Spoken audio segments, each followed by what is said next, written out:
కృష్ణం వందే జగద్గురుం. ఇవాళ మన భగవద్గీత శ్లోకం చతుర్థో అధ్యాయం జ్ఞానకర్మ సన్యాస యుగంలోని 10వ శ్లోకం. వీతరాగ భయక్రోధ మన్మయా మాముపాశ్రితా బహవో జ్ఞాన తపసా పూతా మద్భావమాగతాః.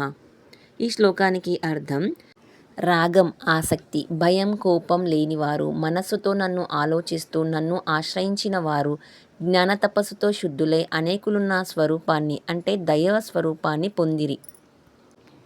ఫ్రీడ్ from attachment, fear and anger, fully absorbed in me, taking refuge in me and purified by the fire of knowledge and penance, many have attained my divine nature.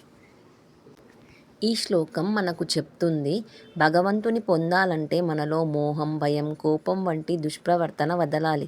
భగవంతుని గురించే ధ్యానం చేస్తూ నిజమైన జ్ఞానంతో తపస్సుతో మన మనస్సును శుద్ధం చేస్తే ఆయన అనుగ్రహాన్ని పొందవచ్చు. ధర్మో రక్షతి రక్షితః. జై భగవద్గీత. జై శ్రీకృష్ణ.